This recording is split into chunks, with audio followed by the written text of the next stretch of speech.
Hello, everyone. Thank you so much for coming and offering your love to Bharat and Anandi. Thank you. I just wanted to welcome you. Other people will be doing that as well, but I wanted to sort of let you know what's going to happen this afternoon.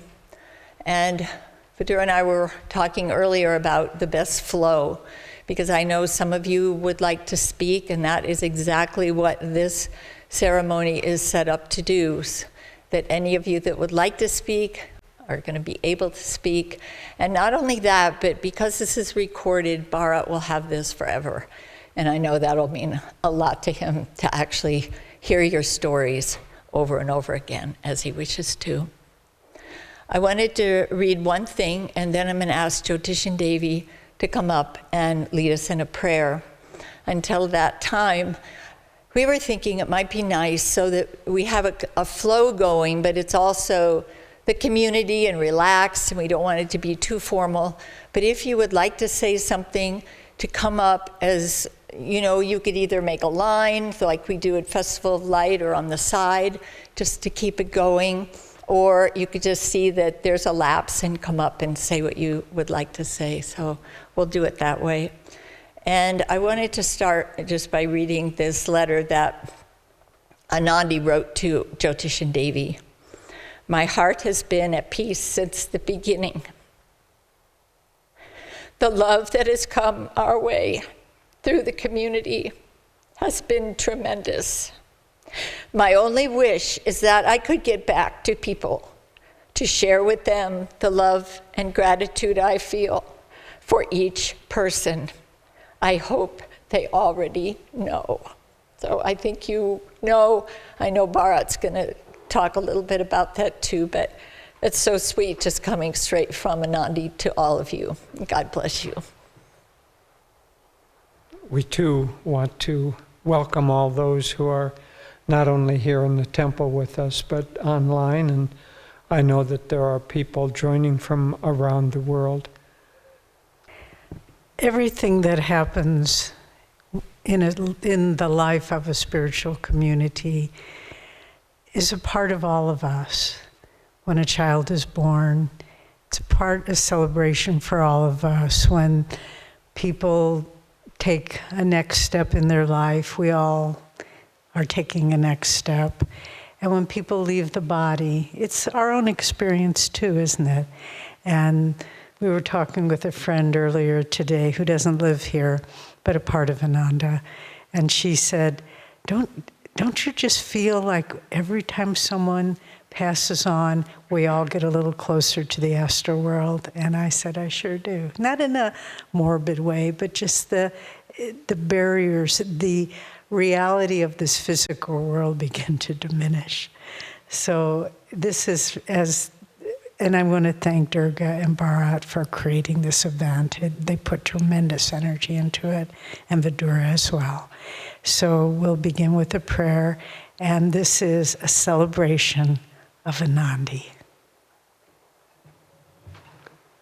Please stand, let's pray together. Heavenly Father, Divine Mother, friend, beloved God, Jesus Christ, Babaji Krishna, Lahiri Mahashaya, Swami Shri Yukteswar,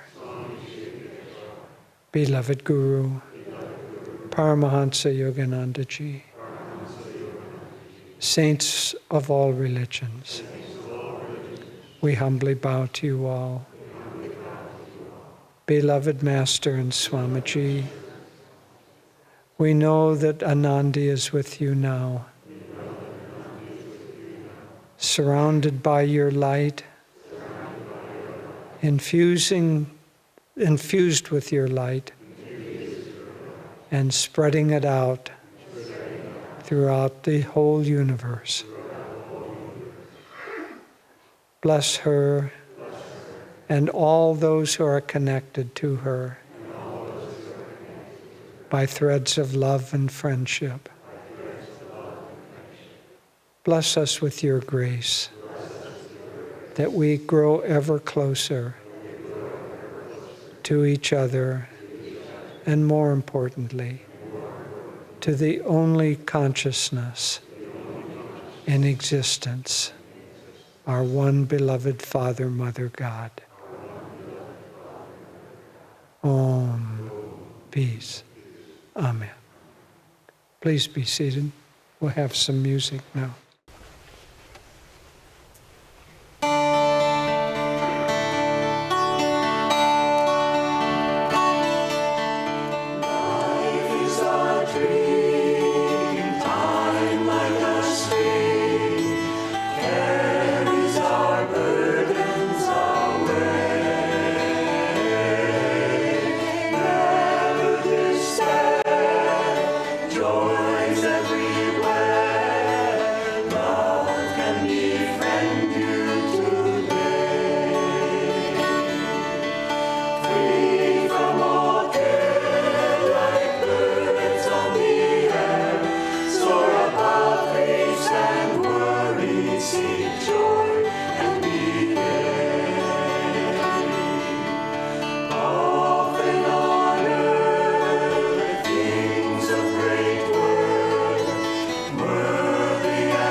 Well, you know, when a great soul like Anandi passes, she leaves behind a kind of an echo of her life that still lives on this planet.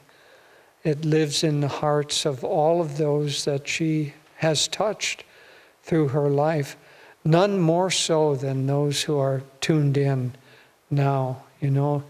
I'm sure that everybody in this room and everybody watching has had some kind of a contact with Anandi that blessed them in some way. For many of us, there was a beautiful working relationship together. I know for Devi and me, there was the sense of when we worked with Anandi, the three of us just disappeared or melted together. And all that was left was a kind of unity of consciousness trying to accomplish whatever we were doing. In many cases, especially in the last decade or so, it was planning some program. Every spiritual renewal week, every inner renewal week, every event, the three of us, generally speaking, would be together. And as I say, the personalities disappeared, and it was just like the three of us were working together to try to be a channel for God to express through us what is trying to happen, as Swami so often said. So that was one relationship working. I know that many, many others have had that relationship with Anandi as she worked here. Many others have a relationship of friendship and of, I don't want to even call it counseling, but divine friendship where you just talk together, you bounce things off, you get almost like talking to your own higher self. That's what she represented for so many. And finally, I know I want to keep it short because there are many people who want to speak, and if anyone goes on too long, it'll squeeze out the possibilities for others to share. So I'll just end by saying, I think the thing that probably affected me most about Anandi was that there was hardly any Anandi there. It was really just a beautiful, particularized, but a beautiful aspect of God manifested in that form. And just trying to, as Swami said about what makes a window beautiful, is that you don't see the window, you just see the beauty of the garden that's outside. And that was what Anandi was. She was becoming more and more invisible, and more the view through her was beautiful. Well, bear with me, because everyone else, I think, is going to be talking about Anandi. I'm going to do something a little different. I have my astral cell phone, and I'm calling her, and I'm going to be talking to Anandi. Hi, Anandi. We're so grateful for everything that we had together, and it brings us joy every minute thinking of you.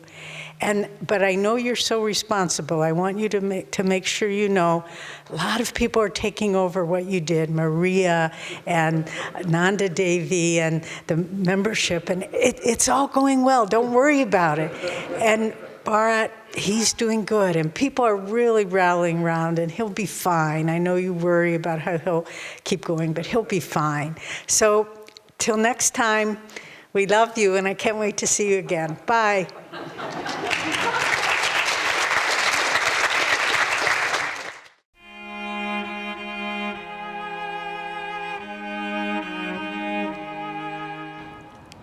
What a great joy it is to celebrate our dear sister Anandi, who manifested so many of the spiritual qualities that we all aspire to. She was, in fact, the embodiment of joy. She loved all and was loved by all. But more than anything, what struck me about her year after year is that I never once heard her speak in any way that had any judgment of anybody.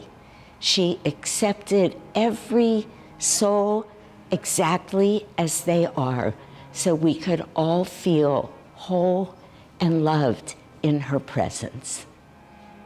In 1981, I went to the meditation retreat to be the manager, and Anandi was there as the head teacher. And we got to be very good friends over the next couple years. And one thing that I can remember thinking about her all the time was, this is one happy person.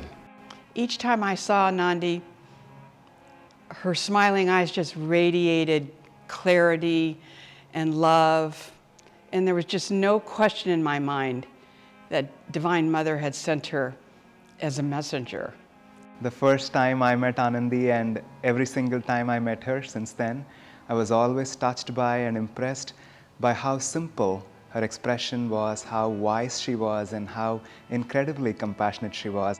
She listened with complete attention, with loving acceptance, with an uplifting quality that you felt you were talking to a divine friend. Anandi realized that God is the only doer. This made her very happy and full of joy. She shared her joy with everyone and continues to do so as we speak. Isn't that beautiful? Through her counsel and friendship, Anandi really taught me what it means to be present with another person and the transforming power of divine love and friendship that comes through that one-pointed, single, focused energy. So when I think of Anandi, what comes to mind is encouragement, profoundly encouraging, always just offering a sense of strong, energetic support and belief in us, in me, and yeah, just a true divine friend. The The word that first comes to mind when I think of Anandi is joy. What I remember most about her, every time she would walk into any room, was just this enormous smile, which was contagious. That kind of joy, that kind of bliss just permeates the entire space. And it is a legacy that she will continue to carry every time we think of her. It always seemed fitting to me that Anandi's name was the same as our community itself, because in so many ways, as a founding member, she epitomized the spirit of what Swamiji came to do and what we came to help him do. And even though the impact of her departure is enormous on the lives of so many of us, at the same time, we have to rejoice and we have to say, well done, sister.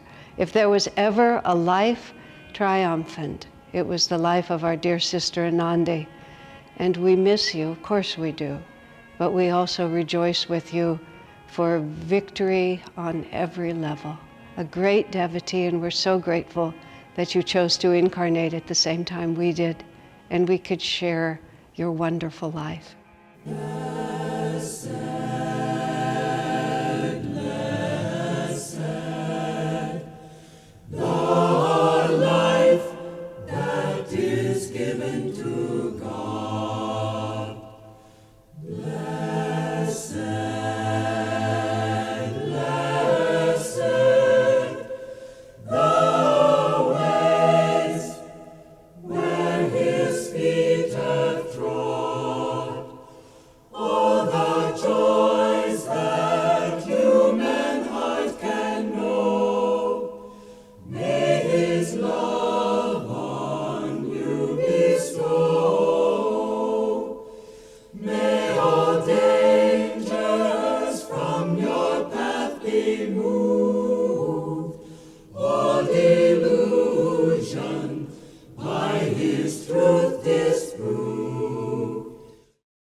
Well, I'm not going to talk to Anandi. I'm going to share Anandi's words with you for her week before she transitioned.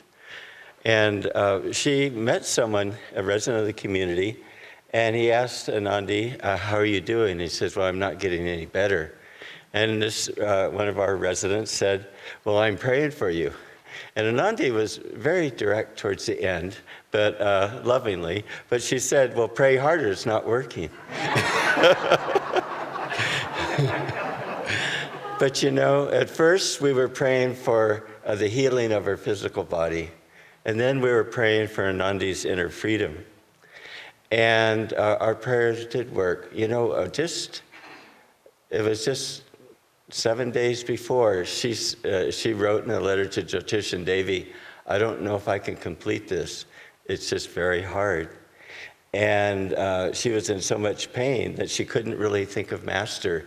She talked to Master all the time. And she just asked him for help. And it was so beautiful to see all of you outside the house. People are coming when it's early in the morning and in winter time, and we quickly got some blankets so that people could have that, be warm while they were there with the vigil. And Anandi was tugging on Divine Mother, but so many of us were tugging along with Anandi. And I think that really helped in getting over the hurdles. She was a spiritual warrior, but she was so deeply moved and touched by all our prayers, and she wanted to respond in kind. But she wasn't able to. She has to do it from a higher plane now. And that's the beauty, isn't it, of a spiritual community, is that we all give our hearts to each other. We're really this experience of oneness and love that we have together. I would like to read, Jean McGregor sent this in to be read, and it's some words by Helen Keller. She said that these following words by Keller describe Anandi's connections with and profound effect on so many of us. Those are red letter days in our lives when we meet people who thrill us like a fine poem, people whose handshake is brimful of unspoken sympathy, and whose sweet, rich natures impact to our eager spirit with a wonderful restfulness which is divine. We wake to see with new eyes and to hear with new ears the beauty and harmony of God's real world. Helen Keller, thank you.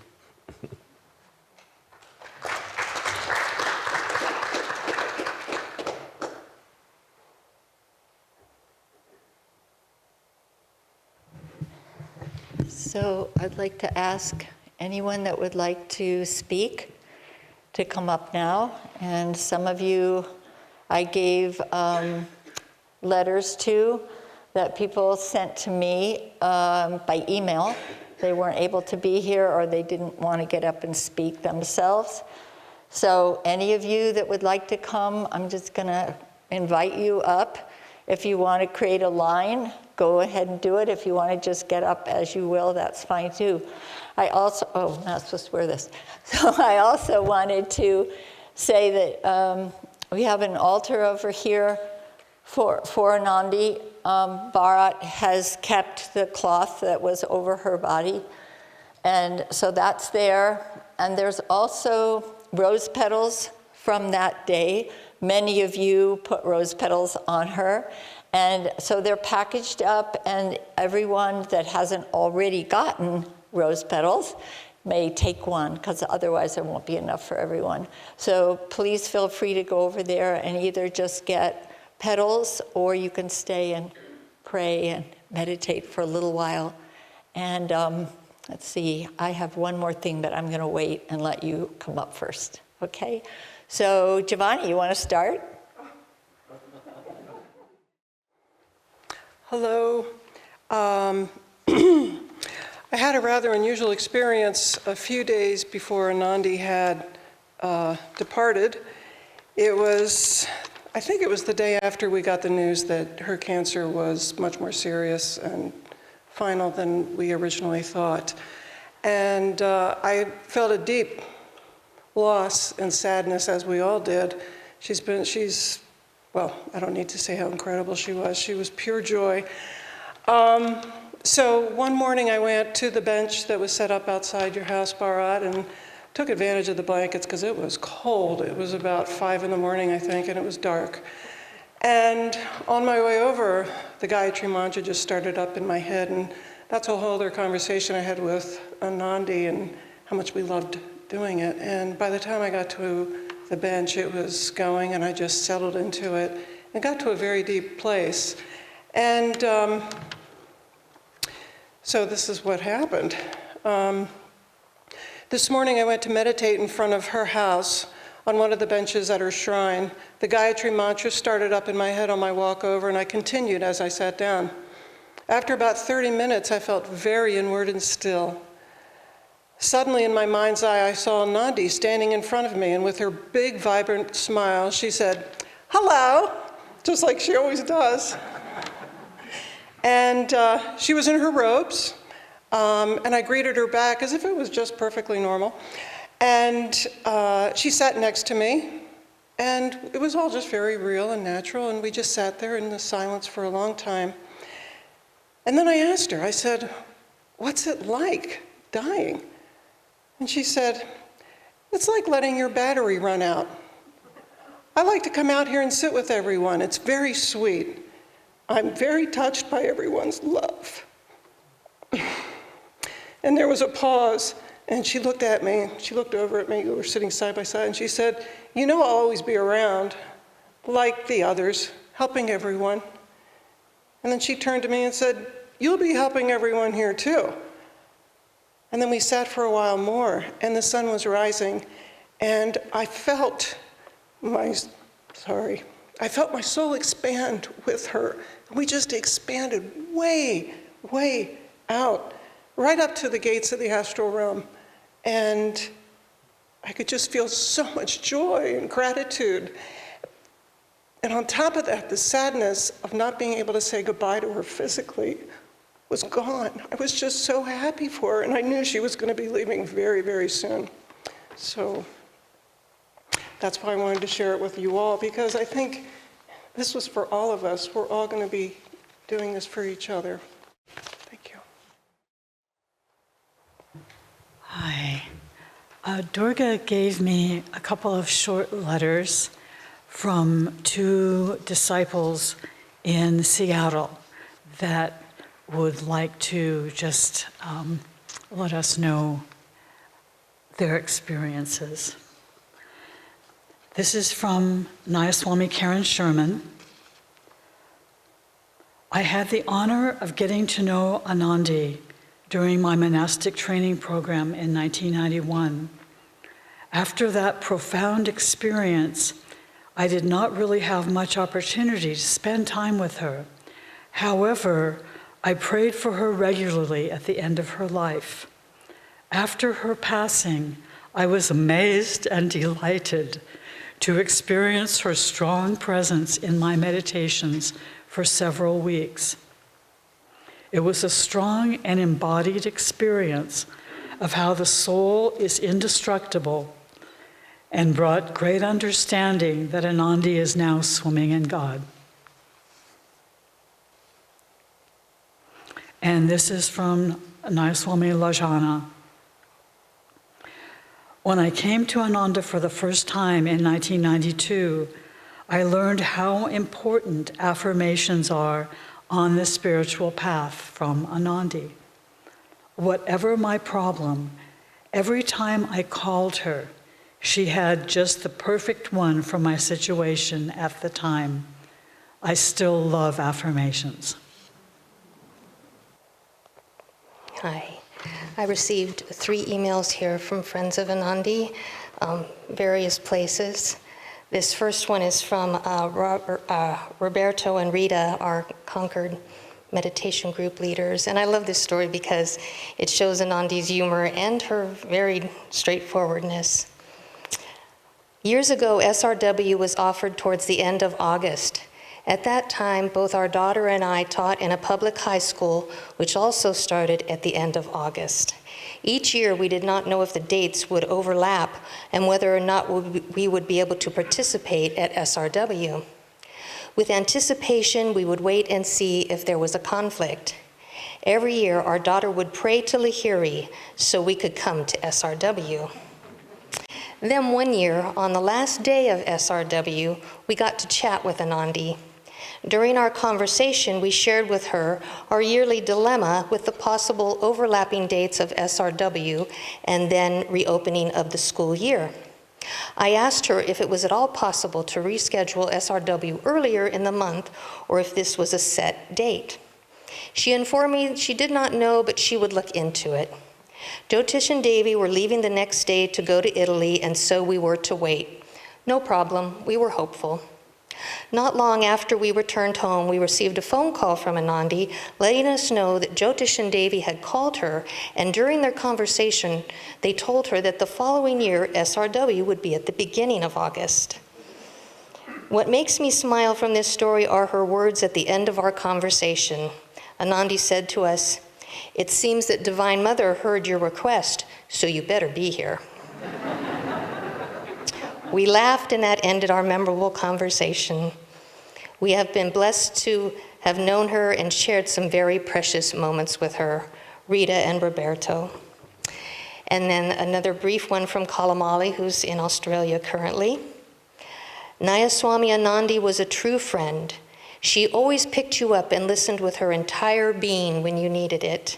She is an angel who will be truly missed. She has left behind so many treasures of wisdom through her attunement to Master and to Swami as a living example of discipleship. We will miss her spirit on earth and look forward to attuning to it in the astral world for inspiration when one needs to be a friend or simply have a friend near. And this last one from Dinanath. I asked Anandi to be my Kriya coach some years ago, and that proved full of blessings, not so much in what she said, but in the energy and intention and grace that the exchange opened up, opening whole new levels in my practice. Jai Anandi. She always called me Dino. No one else did, and I'm glad. But from her, it felt sweet and affectionate. In all the discussion about her, I didn't hear much about a quality I always noticed in these later years: dispassion. There was a part of her that was always somewhat removed. On several occasions, I expressed my sincere thanks and appreciation for the work she had done on one or another of the Yogananda series books. She always replied almost with a non-reply, clearly indicating she didn't feel any sense of taking any credit for it. She did such a good job, but didn't identify personally with any sense of being important to the outcome. I hold her with such gratitude for so many years.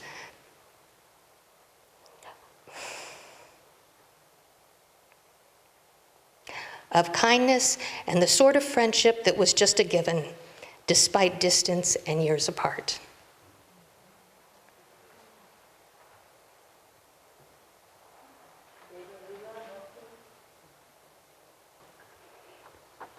This letter is from Duty, who currently resides in Assisi. Dear Anandi, your smile, your kind and compassionate nature, the joy that emanates from your soul, your radiance, attunement, wisdom, divine love. This is the energy and the qualities that are emblazoned in my heart whenever I think of you. I remember the first time I met you. It was at the meditation retreat, May 1978, and I had finally just arrived to live at Ananda. We did not know each other, but because we felt we had met before, you casually said, maybe we met in another lifetime. This was one of my first conversations after I arrived at Ananda, and I remember being touched by how natural and easy it was to talk about spiritual things, just a part of everyday life.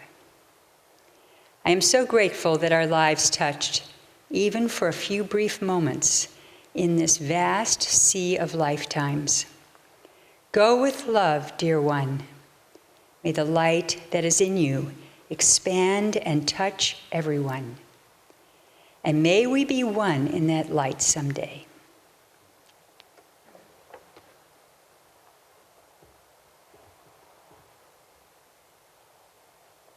Well, everyone, I'm Preeta, and when I first came to the village, I was a house cleaner for about 7 years. And during that time, I had many, many clients. And I'm saying that because that's how I got to really know Anandi. She would write me a sweet note most weeks and tell me, get this corner, can you do this, can you do that? And we had an agreement that it was boring sometimes to be a house cleaner with invisible dust. So she had to give me things to do, like maybe polish the silver or get a smudge on a window or find a moth and things like that I really enjoyed. But one day, she was there at the house when I came to clean, and I said hi, and she said hi, and she said, Margaret was my name then. She said, Margaret, I have something, and I don't know if you will want it. And she brought me something from her house that I had cleaned many times, and I really liked this blue duck. Now, this is not just any blue duck, because if you notice, it's a very intelligent looking duck. It's a very nice duck, and it was really nice when I would clean it, and I would always visit with it. But she couldn't have known that because she wasn't at home. So I asked her, I wanted it so much, but I couldn't take it from Anandi. So I said, well, why don't you want it? It's wonderful. This is a wonderful duck. And she was trying to be polite, and she said, well, you know, we're just getting rid of a few things around. And I thought to myself, there's lots of things in this house that I could suggest to get rid of rather than this duck. But I didn't say that, luckily.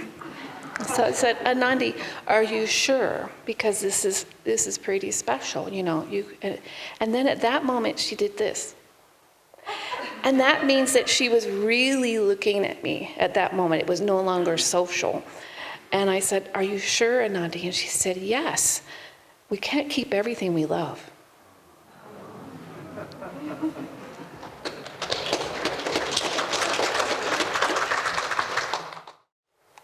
This is a little note from Nityananda.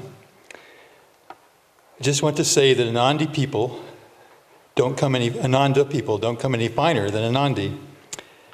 She's a friend to all, and being Anandi's friend is a very great blessing for which I am most grateful. I love you, Anandi. Blessings, Nityananda. I also just wanted to respond personally, having gotten the blessing of knowing Anandi for so many years. And I know it was no accident that Swami picked out that name for her, Anandi, and that I was thinking if somebody had asked me, what is Ananda? I would have said, well, you could read a book, you could listen to a lecture, or you could spend 5 minutes with Anandi.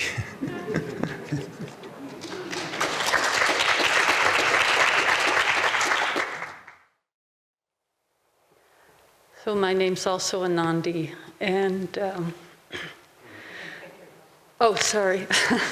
my name's also Anandi, and my very good buddy Charles Evans often referred to, in front of me, he referred to Anandi Cornell as the good one.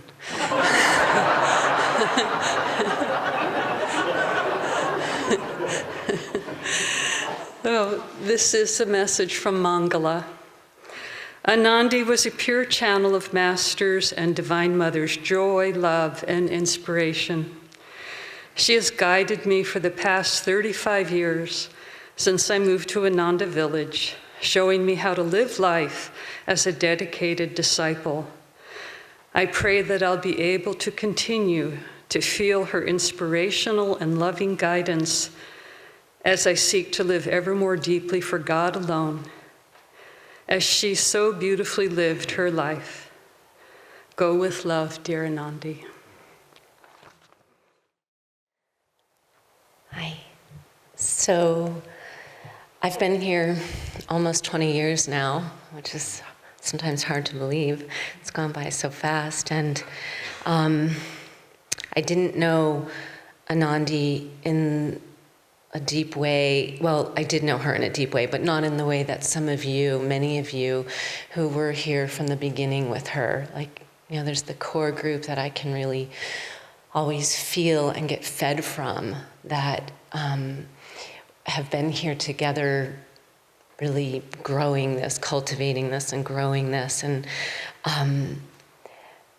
so I didn't work with her. I didn't ever have time where I was with her a lot. I did have one very profound experience with her, and that I will never forget. And really every time that I was with her was like that.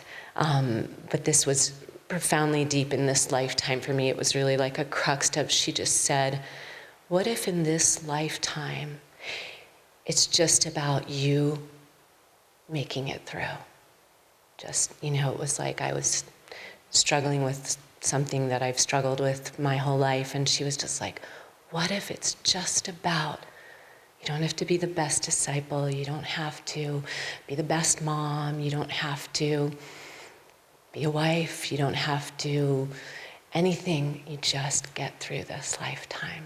You just do it. And that was really profound for me.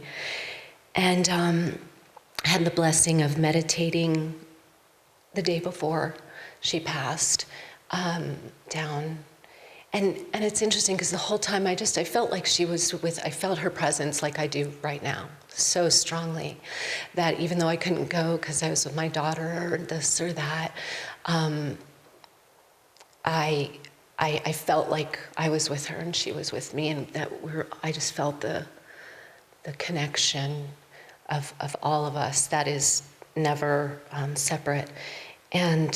But I really wanted to go because I know how powerful it is to meditate when the veils are really thin. I worked for hospice. I started my journey with people with the dying over 20 years ago with my mom, and then I worked for hospice here. So I've seen a lot of people. It's been my honor to see a lot of people in this last part of their lives. And I knew, I was like, okay, I've got to make this. It doesn't matter if it's 5 minutes. It doesn't matter what it is. I'm going to go sit.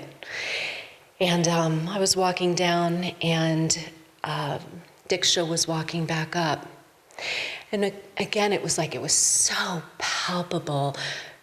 Diksha, what she said to me was just, and I could see, it seemed to me, and I don't know if this is it, but that she was really shaken to her core on, on the personal level of loss.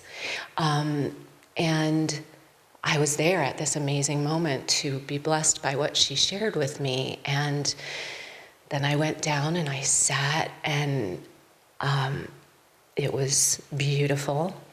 And then the next day was Sunday, I think, and I heard she had passed, and so I went over, and I'll never forget it, because, like I said, I've seen a lot of people and been with a lot of people, including both my parents, who have died, and in those last hours and moments and after.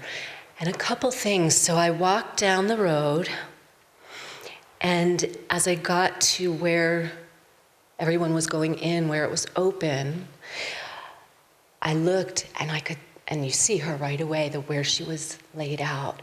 And I saw her, and she took my breath away. It was like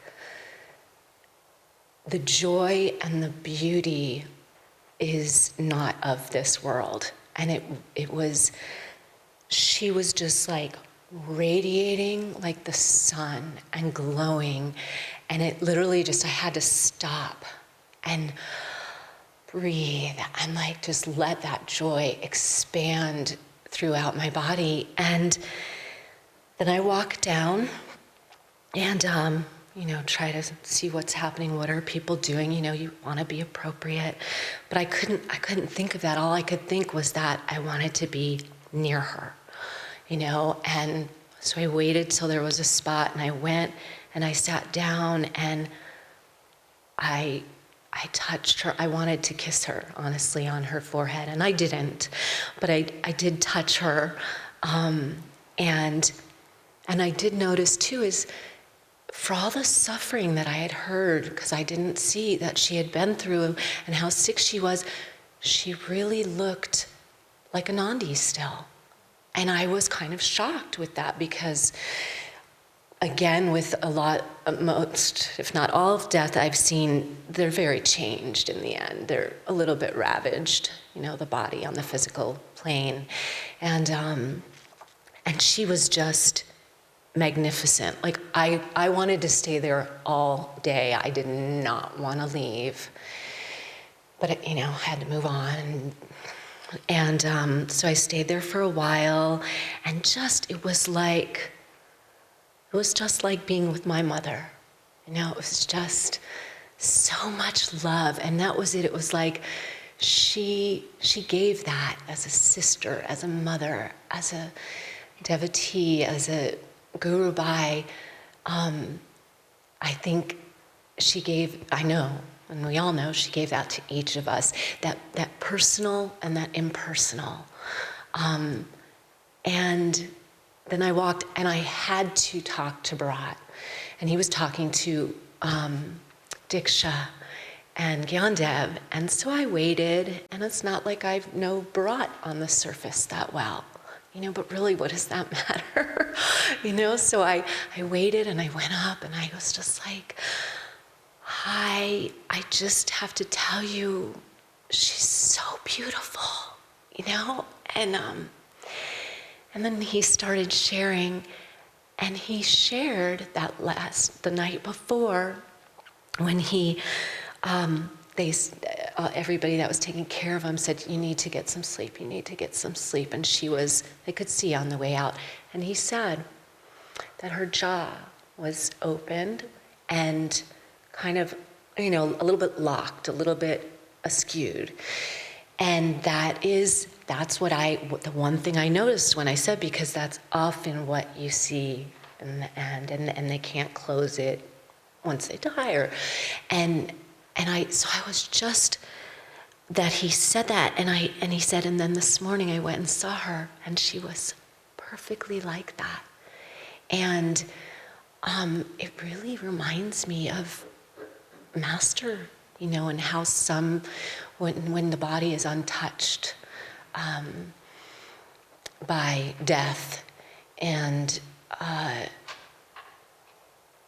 it was to see everybody sitting around and not even see so much, but to feel the power of this community, and that, like you said, Giovanni, we're all doing this for each other and together. And it doesn't matter, that I didn't have a personal, I never had her over for dinner. I feel for those who had that very personal, that would make it even harder.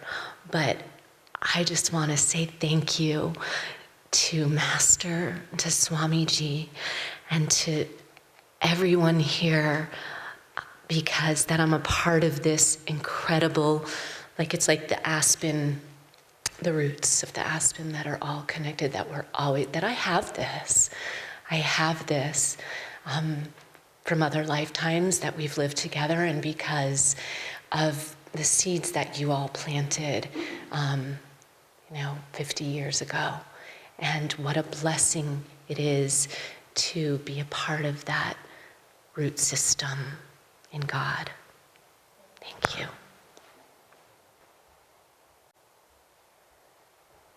In a few days, Anandi and I share a very special day. That's April 2nd, because we were both born on the same day, but as we often joke, different years. This is, Durga asked me to read some excerpt of a letter that I wrote to our Sharing Nature coordinators and friends and representatives throughout the world. Anandi led an extremely victorious life. Here at Ananda Village, she was a constant support throughout the community. Her calmness, clarity, and deep wisdom helped thousands of people. The support and deep friendship she gave to people was enormous. As of today, Joseph has received at the time it was 700 emails, but now it's over 1,000, from friends throughout Ananda in the Sharing Nature world, sharing their love for Anandi. The role she played in sharing nature cannot be understated as well. She was right next to Joseph throughout his entire sharing nature journey, and especially these past 11 years, where, as you may know, Joseph has had his own health challenges. In the acknowledgments to his latest book, Flow Learning, Joseph writes, "I would like to credit my wife Anandi for her invaluable advice and contribution to every stage of the book. Her commitment to a knowledge of flow learning and her editorial expertise has been priceless." I really think, just as I'm a Beatles fan, and just as the songs were credited to Lennon and McCartney, it should be, the sharing nature work that's around the world should be Bharat and Anandi. And then just a little, this is a letter I wrote to Anandi, a few excerpts after we knew that she was going to be passing. "Anandi, you have no idea how much you mean to me. Yes, I'm speaking of myself here, but I think also on behalf of everyone whose souls you have come in contact with in this life. Your clarity, warmth, caring nature, and devotion to this path has inspired so many people to go deeper in God. I've often found myself trying to say things as you would say them, with clarity and simplicity. I found you've mastered the art of making the teaching so simple and approachable. You really have such a gift for doing this. After your classes, people just leave saying, 'Of course, I always knew that.' Well, there are so many people here that have touched my life deeply. Your exemplary life has clarified and deepened my dedication to this path more than anyone probably here.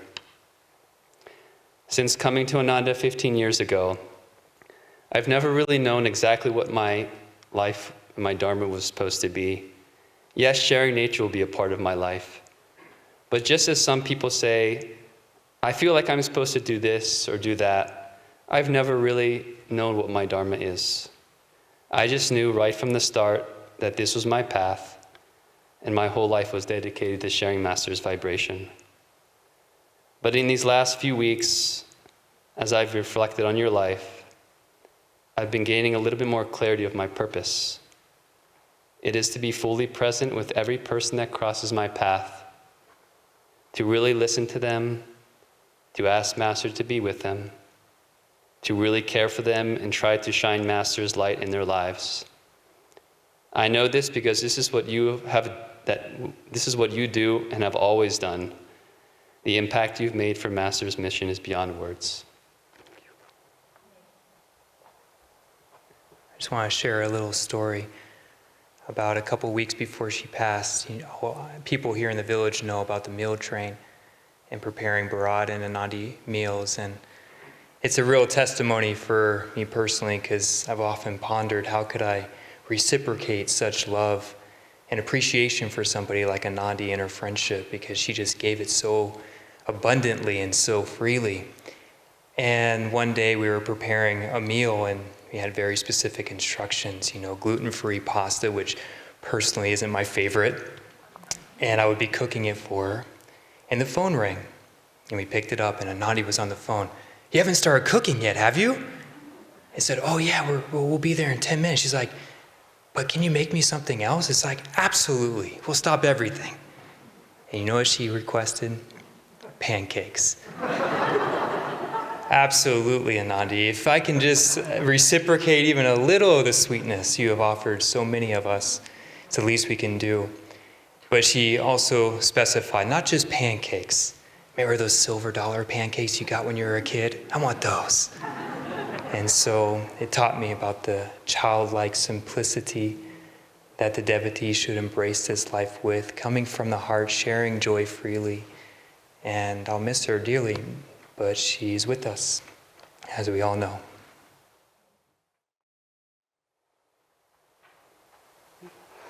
So, Anandi, just as Shushanti so beautifully reminded me of that day when she passed, tears were impossible. I could not cry. It was like there was this felt like an upward magnet in my heart that was so strong that it was literally impossible to start crying. So thank you for reminding me of that, because I've been struggling to not cry today. So I'm trying to remember that. And, Anandi was like a spiritual hero in many ways to me. I always thought of her that way. And when the pandemic happened and the Expanding Light closed, she was looking for a different way to serve. I don't know if it was strictly because of that or a change in her service, but she called me one day and said, "I'd love to help in the Kriya Sangha." And I'm like, "You're kidding, of course.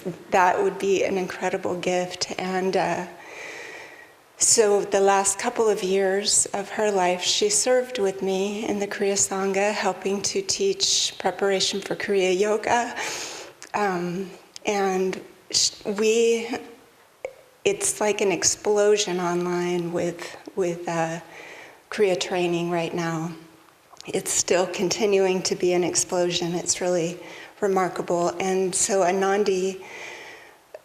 I'm watching Anandi work with all of these different people, because we have forums where people are asking questions and she's answering these questions and working with each person. I was answering, we were both answering together, and we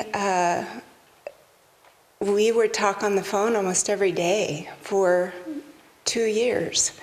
And I never, in that whole time, I remember telling Vishnu this, not once did any conversation, in all those conversations, did it ever descend below just the highest, super consciousness, never once. And, normally in normal relationships it does. People are, you're working with so many different people, and it's easy to start, or to do that at least once. Never happened. She taught me a lot in that, sorry. Also, I wanted to say, what I really wanted to come up here and say is that this morning I was meditating. I was in meditation, and she came, her energy was there. I felt her, and it was unmistakable. It was there.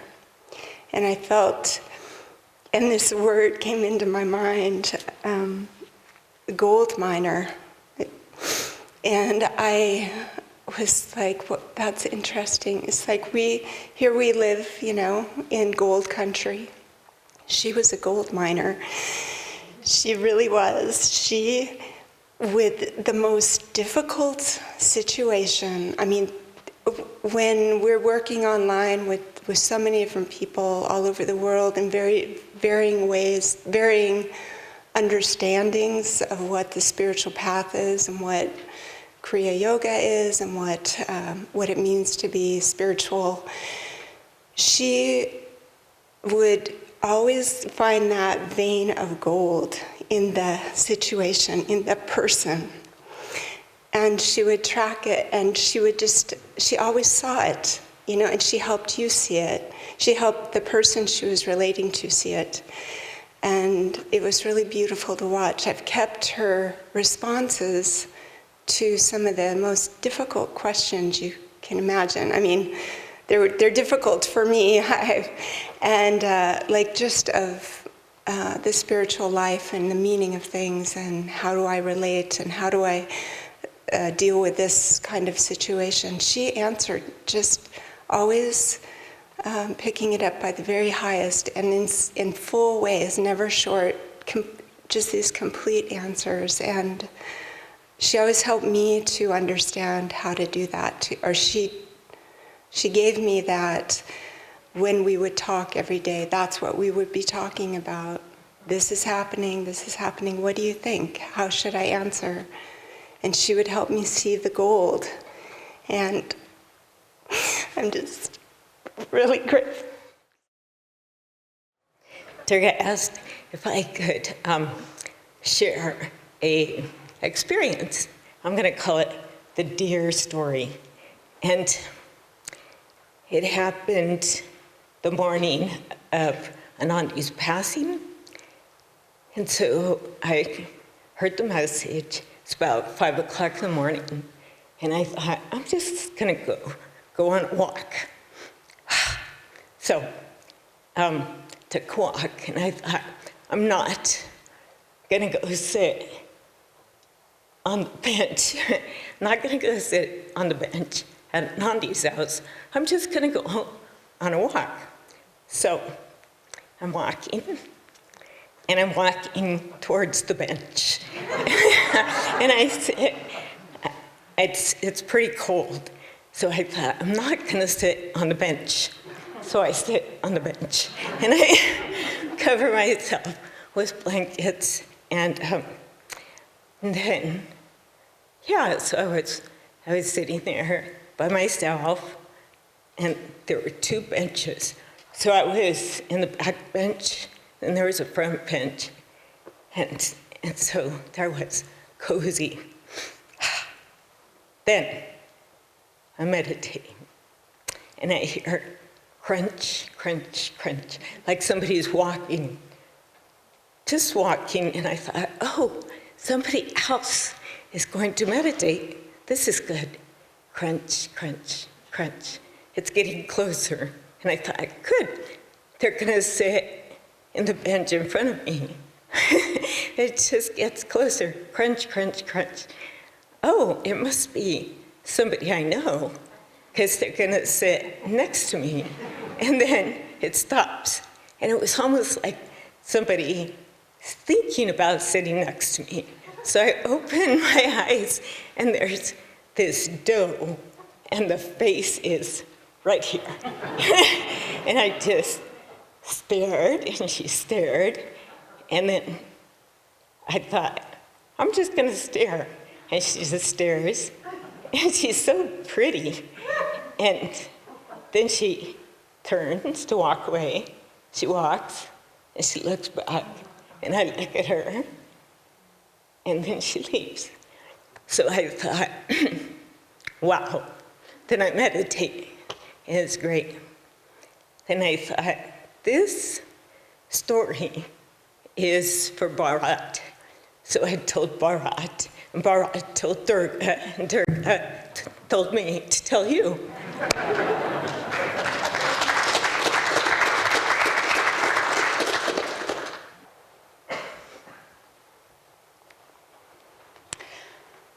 Anandi was my spiritual advisor, and I was very touched that she kind of chose me for that. And I had two little stories to share with you that kind of came to epitomize how she helped me. And one was the last time we were able to go for a walk, and we walked around the circle that goes back to the market, just to update her on everything that was sort of coming through. And I happened to have with me in the car the little soul of Pup Pup and my dog, and it just occurred to me, well, can Pup Pup walk with us? And not really thinking much about it, but that he would be really joyful to come on that walk. And she said, well, yeah, sure, he's not an annoying dog, right? Or something like she restrained herself. And I said, no, he'll be fine. And I didn't expect her to pay any attention to Pup Pup at all. You know, it was just the two of us talking. And as we walked along and did this and that, and we saw the people who run the farm, started the farm at Camino Island, and they had their dog there. And Pup Pup and their dog played a bit, and then I called them back because they were going to go too far. And she was just commented on how responsive he was. And then we stood in front of near the market, and we were finishing our conversation, and he sat quietly and watched everyone. And she was just, he's so tuned in to everything that's going on. Yeah, well, I knew that about him, but I was so amazed, so touched that she was tuning in to my dog. I thought, gosh, if I had picked something to annoy an original member of Ananda, that was it.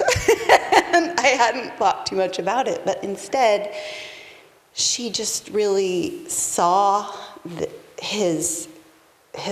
He is a really great little being, and I thought, you know, that was such a gift, not just to him, but to me. And also when I was cooking for her, as she was finishing her time, and Bharat really liked Japanese food, so I was making sushi for them and things like that. And she emailed me personally to tell me that she liked the sushi twice. And I just felt so touched that she was still about serving me. And I just always felt like a child of God with Anandi. And that helps me to become devotional. So thank you. So this is pretty much unplanned. I didn't think I had anything to share, but she was also my spiritual advisor for part-time duty with Jaya. When Jaya was in India, I was supposed to be in touch with her. And there were a few projects in which I had to work closely with her. And before I share about that, I just want to say whenever she was teaching, I have always felt the way one teaches, the way one shares, is a natural expression of how one is and how one thinks. And so I was always impressed with the way she shared, because she put herself in a student mode and she pointed out to lessons that she learned. I remember when she was talking about Hong Sau, she would say, She was at Ananda village for 2 years, and then they were gardening together with Devi, and Devi comes and says, finally, I learned, today I observed my breath. And Anandi says, I realized at that point I had forgotten completely that in Hong Sau, we are supposed to observe our breath. But the natural way she shared by herself being the student, I remember she shared something about the Om technique, and the way she started that sharing was, it's very hard for me to practice the Om technique. It doesn't come easy, and this helps me. And the first time I was meeting her at the Expanding Light, she said, marriage was a big lesson for me because I realized I am responsible for my happiness. And just the way she always shared about her experiences made me realize that this is how she lived. It was not from her ego, but from wanting to learn, wanting to share. And I was always impressed with that.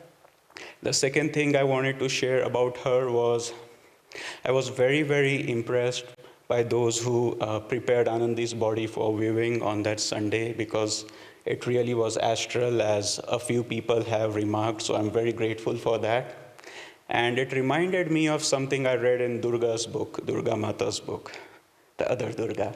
And she said when Rajarshi was having brain tumor and he was being operated on, she would sometimes go to the hospital and the nurses there would say, oh, he's an angel. And she would ask them, well, you don't even know him. What makes you say that? He hardly says anything, he can't speak. You always know when somebody loses body consciousness by the expression on their face. And so they had to give him either anesthesia or he was in deep sleep. And by the natural expressions, the nurses knew he was an angel. And I felt, I knew Anandi, of course, but just the expression she had on her face. And this last thing is interesting because it relates to Anandi's work as an editor. And I had to work with her and other people to come up with these FAQs, frequently asked questions, because as our outreach has grown, so have the number of people who have questions about the lawsuits Ananda faced, including the sexual harassment lawsuit that was, Ananda and Swami had to face in the 90s. And so we decided we wanted to come up with this list of question answers which clarify to people what exactly happened.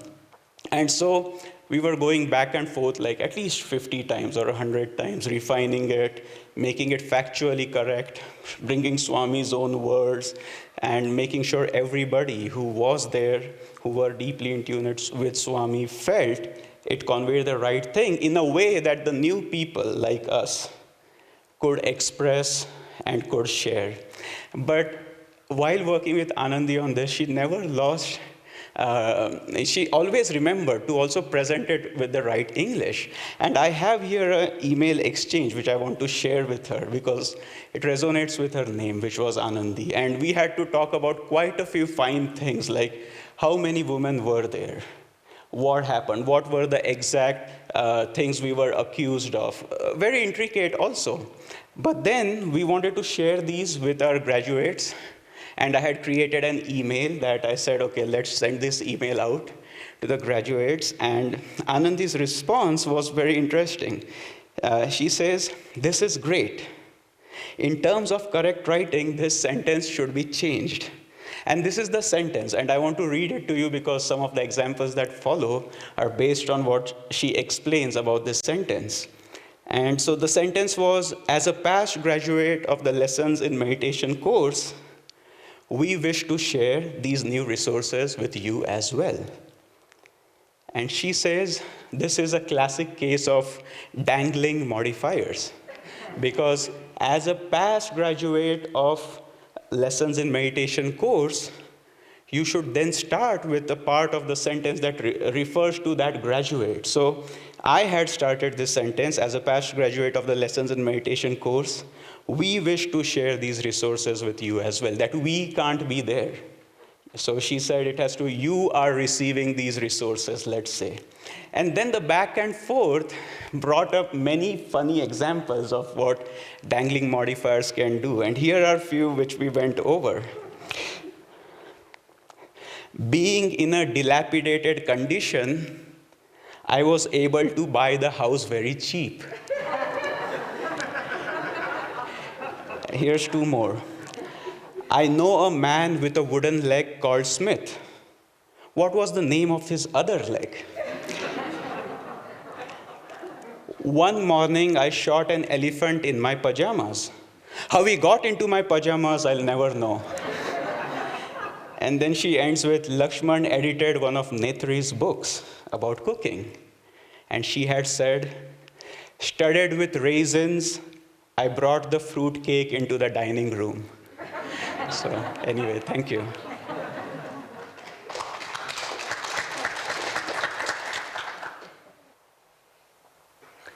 I appreciated what Devalila said about Anandi's being a gold miner. It was a very apt characterization. She mined for the gold in each of us, for the gold within herself, and she gave those nuggets back to everyone. And I was surprised that nobody else had mentioned this, and so I wanted to, because I expect I'm probably speaking for many. She sent me the most beautiful notes that I have ever received from anybody, just about the most everyday things, whether it was a birthday note or a thank you for this or that. And you really felt that she was handing back to you a little golden nugget of what she had seen in you. This is just a very short story with Anandi. Like Jyotish said at the beginning, I had mainly work relation experiences with Anandi, emails, meetings, but there was one time, this was about 6, maybe 7 years ago, I wanted to talk to her because I had this ongoing thought in my mind that, I don't know why, but that God didn't love me. And I knew that God loves everyone, but I thought that I was kind of the cosmic exception. And so it was really bothering me so much that I decided to talk to somebody, and Anandi kept coming to mind. So I went and talked to her. And among other things that she said, one thing is, she said, I had that thought too for a long time. And I was shocked because, Anandi is Anandi. How can she possibly think that God doesn't love her? And then she told me that these thoughts come from ego, they come from Satan, and we have to try to really counteract them with thoughts that we know are real thoughts, with I'm a child of God, I'm a child of the light, and so this is what I did. But in looking back, that really helped me a lot, but what helped me the most for me was, I can see that it's a delusion, because Anandi, who is so, in my mind, she was so close to God. If she thought that must definitely be a delusion. And then, a couple of days before she passed, like many others here, we went and meditated outside of her house. And I remember having this deep feeling of the presence of the masters. It's like the masters were all congregated there, and they were really helping her, supporting her. And that just, it was obvious. I mean, that was the proof to me that, of course, because God loves her so much, and all his masters, all his saints are there helping her. So this was my probably only really time really talking with Anandi about something that wasn't work, and it was a real gem. So thank you, Anandi. I want to tell you one story. Anandi and I worked together. I got to work with Anandi when I first got to the village, and we worked on the master plan, 74, 75. And again, when I was in Ananda Recordings, we worked on a project for the 14 steps, it was called. And she listened to all of Swami's talks, and she made notes. And then she decided from each step what the recordings would be associated with that. It was like, I think probably the first time she did compiling of different of Swami's talks for certain topics. But the story shows her sense of humor, a particular side of her sense of humor. She told me one time that she found out that there was a phone number, and you dial a phone number and you reach a company. It might have been an architecture firm maybe. And they say, oh, if you want to talk to the sales representative, press 1. If you're another architect, press 2. If you want a job here, press 3. But the one that she liked was, if you want to hear a duck quack, press 6. And you press 6, and it goes, quack. She really loved that.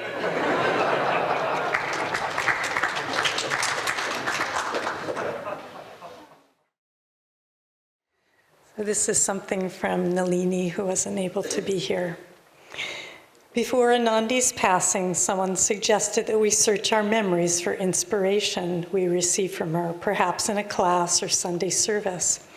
My goodness, I can honestly say that I've never heard a talk by Anandi that I didn't find uplifting, quite a testimony in itself.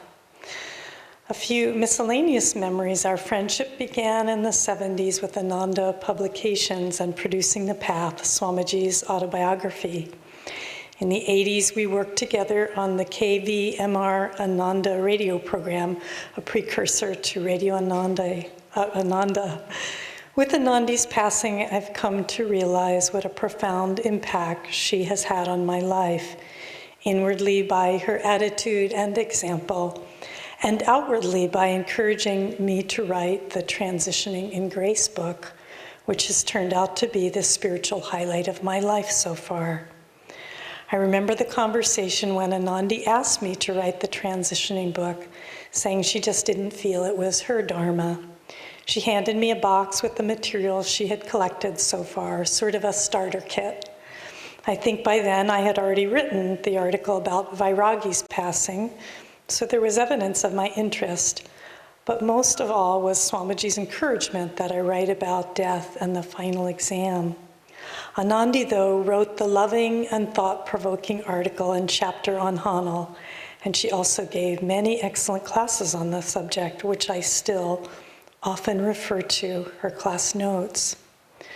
For all that you are, for all that you've done, for the important role you have played in my life, for your beautiful soul qualities and joy, thank you from my heart, in Master's love, Nalini.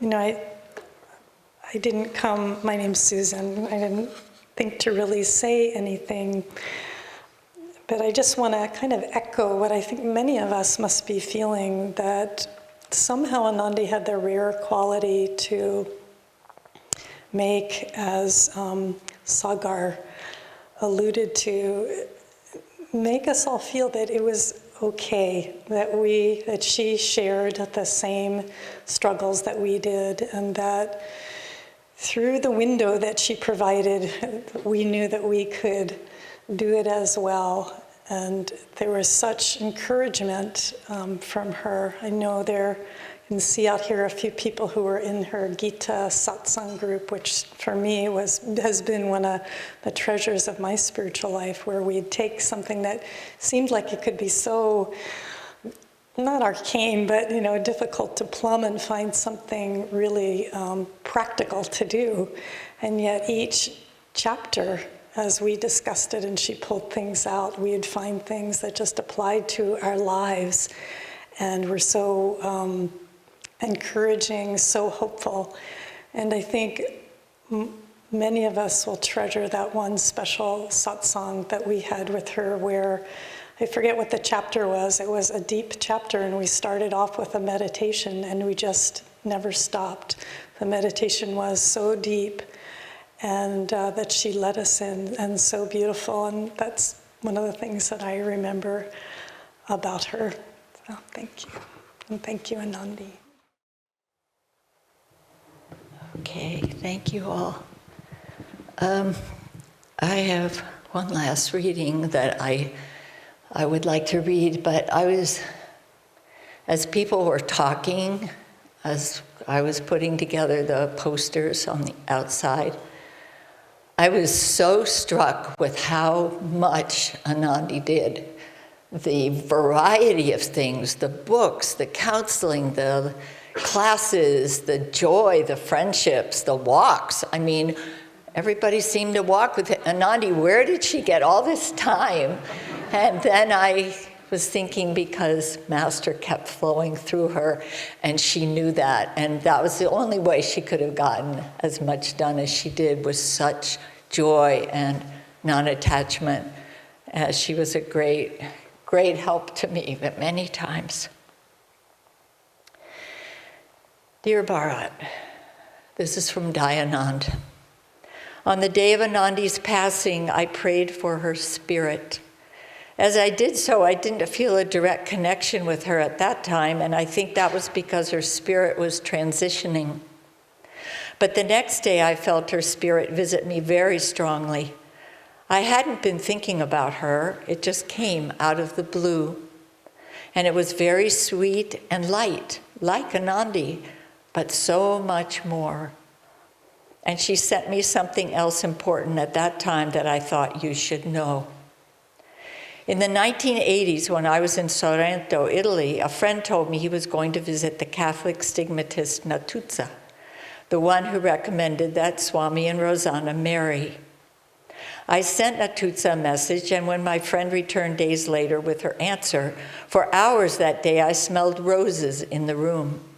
I thought maybe someone was wearing a strong cologne, but my friend told me after I'd smelled that Natuzza sometimes sent people a blessing called the Odor of Sanctity. Padre Pio used to send the same sweet odor. Well, when I felt Anandi's presence the day after her passing again, I smelled roses. I thought maybe my wife was burning incense, as the smell was strong and kept growing stronger so that it was almost overpowering. But Vani, his wife, told me she hadn't burned incense, and the fragrance stayed with me wherever I went that day, for hours that day, filling my nasal passages. It wasn't a physical aroma, it was an astral one. And all that time, I felt Anandi's presence, too. I was so moved and touched that she would visit me and bless me like that. We never spent a lot of time together, yet I felt very close to her. In Master and Swami, Dayanand. So I just want to thank everyone again. We do have one final video from our centers in India, Assisi, and LA. But before we show it, I want to remind you again, if you'd like some rose petals, they're over here. And we'll stay as long as anyone wants to look at the photos outside. I want to thank Jyotishan Devi for leading this. I want to thank Barbara for all her help with the photographs, for Bharat's help, and you've stayed so strong. Bless you. Shraddha for this gorgeous altar. Tim and Lisa for all their help setting up, and many, many others of you. So, hello, Fred. Oops, thank you. Thank you very much. And now I'll have the video. Hello, friends. I'd like to share a story about Nayaswami Anandi. When we were first in Italy, starting to work there at Lake Como, we were new, we didn't know the language, we didn't know people. We were freezing cold as well. It was a challenging time, to say the least. There were several of us there, including Jyotishan Devi ji. They had just sent their son back to Ananda village. He was maybe 8 years old, Kalidasa, Mark. And I remember it was our very first Christmas. It was very expensive to call from America to Italy. There was no Zoom then, or internet, or any of the things that we have today, of Facebook and Twitter and Instagram and WhatsApp and all of that. None of that happened then. But one of the people who called us, who kept in touch, was Nayaswami Anandi. She called at Christmas time to wish us happy Christmas. And she talked with Davy, then she talked with me, and I think she sensed that something wasn't quite right, that we were kind of sad and being challenged and all. And we had all these people who had come from Europe, all around Europe for Christmas. And I don't know what Anandi did, but she must have gotten into gear, and she must have called around the community, because then the phone started ringing, and I remember Parvati called, Nayaswami Parvati, then I remember Swamiji called, and how are you? He said, and he uplifted our spirits, and various other people called, and they were sending presents. And I remember we had a mailbox with just a picture of Master at the back of the box, because we never got any mail, and mail started coming and everything. And we were able to go out also and really serve in a more positive, joyful way at that Christmas for those people who had come. And finally, also Nayaswami Anandi and Nayaswami Bharat, they were able to, and so graciously gave us, everybody there, a comforter, a warm comforter. We were, for our beds, we were in the coldest winter in 60 years in Europe there. And that just really touched our hearts. And so at that pivotal time, Anandi came forward and called us and changed the energy, and we were able to continue on with our seva at Ananda in Italy. Thank you. We wanted to share some thoughts and remembrances about Nayaswami Anandi. I remember Dharma Devi and I were leading a first-timers retreat at the Expanding Light many years ago. And Anandi was so sweet. She was so supportive and loving to us. And she offered some feedback after the class that we gave. And she said to me, she said, Narayan, you did a very nice job. She said, just one thing, I think you want to work on your Sanskrit. And she said, it's Patanjali, not Pantanjalia. And I had watched so much of The Godfather growing up that I had said Pantanjalia instead of Patanjali. And I'm ever grateful to Anandi for her love and her joy. When you're with someone that truly loves you and truly accepts you, then you can relax and be yourself. And I think that's what we all felt in her presence. And to close, we wanted to share a poem that we dedicated to Anandi, called Anandi. You hold the space for our authentic self to race towards our common beloved's faceless face, a face like yours, kindly kind, her smile sublime. O Mother Divine, I behold in your accepting rays, your unconditional gaze, your perennial smile shines as a golden memory mine, singing, Beloved, be thou mine. May we all be as you are now and always, Anandi. We love you, Anandi. A creative speaker. A joyful, magnetic teacher. Heart and mind, friendship divine. Delightful sense of humor. A friend and guide, but mostly a kindred spirit. Generosity of spirit and an amazing laugh. This is for Lajana and myself, a most loving person. I shared at Sunday's service about Anandi today, a story of when we were in our 20s, relatively new to Ananda in the early 70s.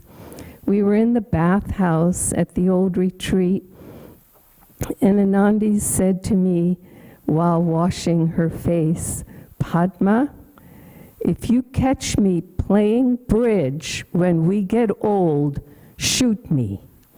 And it was, of course, funny, but I knew also what she meant.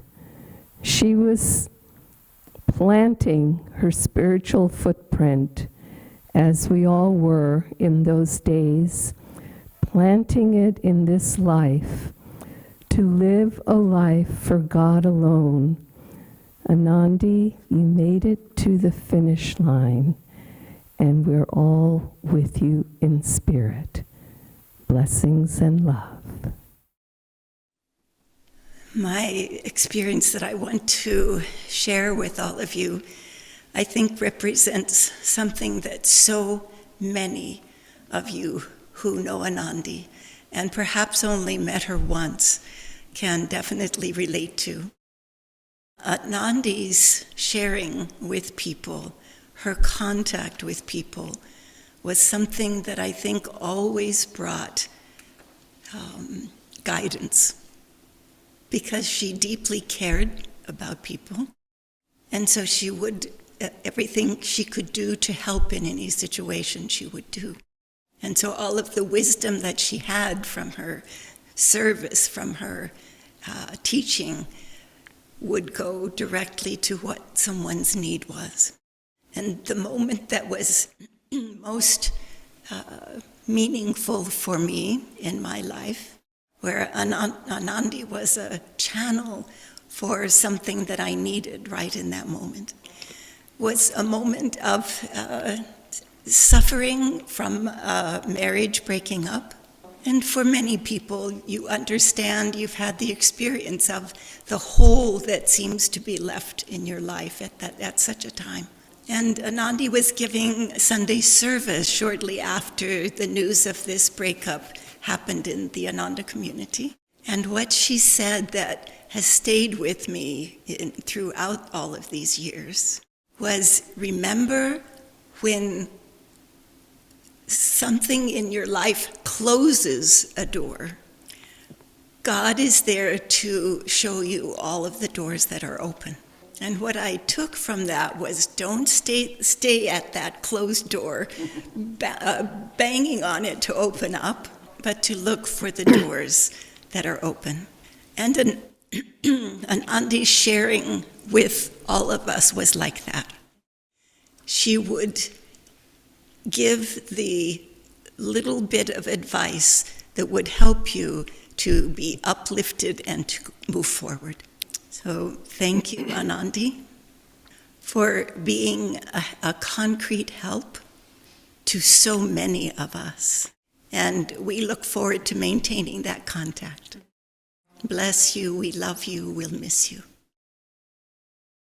I met Anandi the first day she arrived at Ananda, the 1st of April in 1971.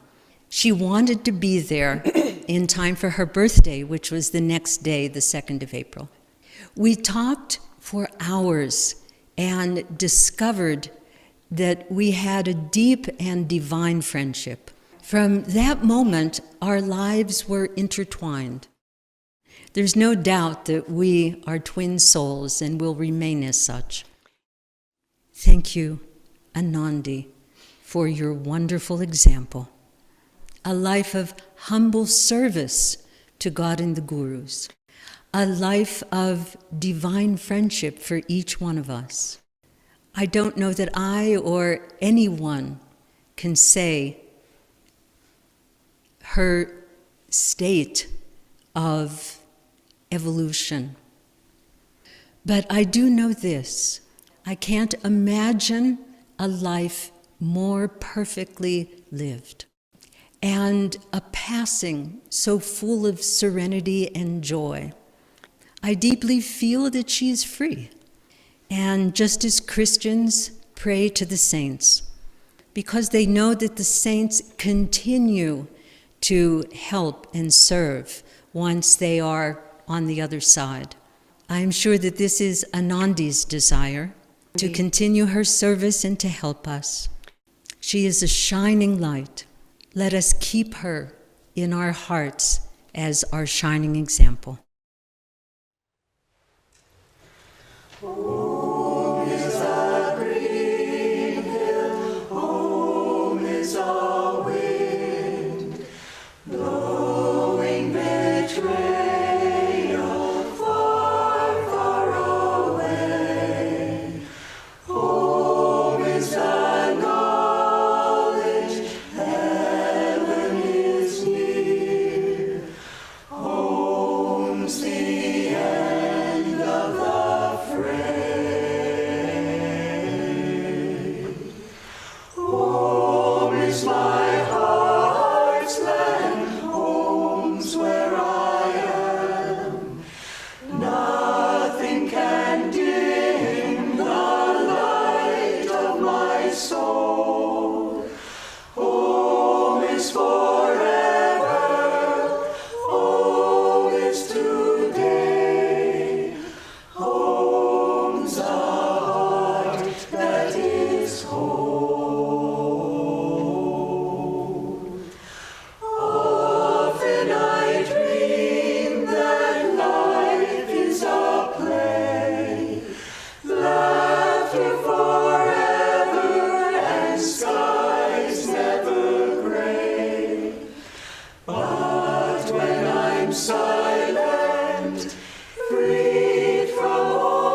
So we'll just close with a prayer now.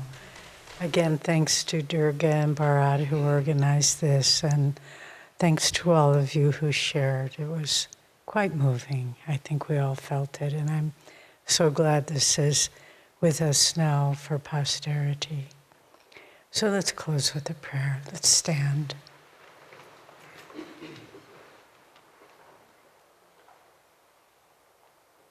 And as we pray, let's feel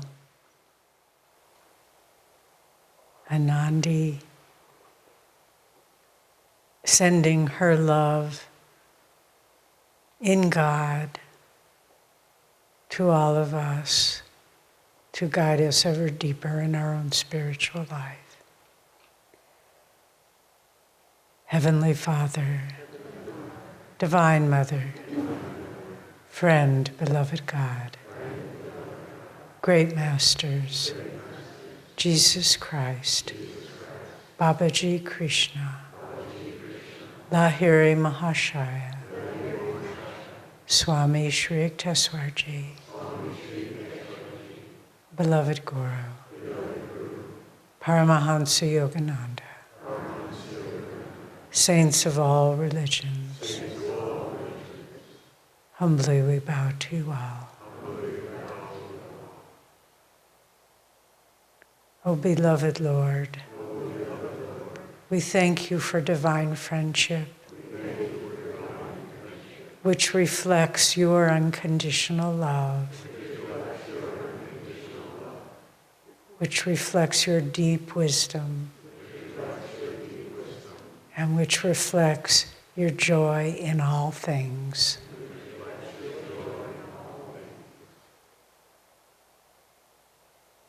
May we see behind the veil of separate forms and know that we are all one in thy light. Om. Peace. Amen. So let's leave in silence. If people would like to meditate, and the photo gallery will be available, and you can go over and pray at the little shrine there.